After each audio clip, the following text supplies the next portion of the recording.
Bonsoir et bienvenue à tous. Bernard Tapie, toujours battant, toujours courageux. L'homme d'affaires obligé de suivre un autre traitement unique à Marseille, sa ville de cœur, contre son double cancer de l'œsophage et de l'estomac. L'histoire d'amour se poursuit entre la city phocéenne et le président de l'Olympique de Marseille dans les années 90. Bernard Tapie, âgé de 66 ans, a expliqué dans un entretien se faire guérir d'un double cancer à l'Institut Paul-Calmette dans le 9e arrondissement de Marseille. Le choix de cet établissement de santé privé n'est pas le fruit du hasard. L'Institut est le seul dans l'Hexagone à avoir une nouvelle machine ultra précise capable de tuer ces cellules cancéreuses sans endommager les cellules saines.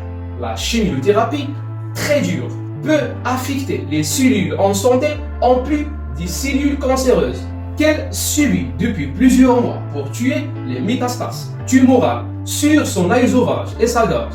Mais en fait, c'est possible que grâce à une machine unique que l'on ne trouve que à Marseille.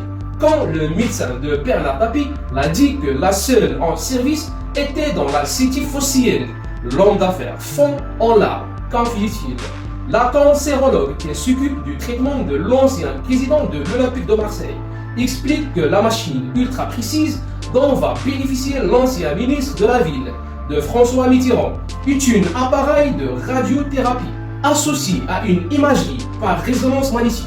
On fait le contour de la tumeur à soigner sur l'imagerie par résonance magnétique et non sur un scanner, ce qui, pour beaucoup de tumeurs avec beaucoup plus de singularité, est une réduction correspondante des dommages collatéraux, redouble la précision des traitements. Il part battant, il est plein d'espoir et d'attente pour l'avenir. Cette technique coûte très cher, 9 millions d'euros, et seuls 60 patients ont pu en profiter depuis sa mise en service dans la city phocéenne il y a quelques mois. Le guerrier Bernard Tapie entendent bien faire connaître la perfection médicale dans sa ville de cœur. C'est la fin, mes chers amis. N'oubliez pas de réagir sur la section de commentaires. Et n'oubliez pas d'activer la notification pour nous rater au cas de nos prochains rendez-vous.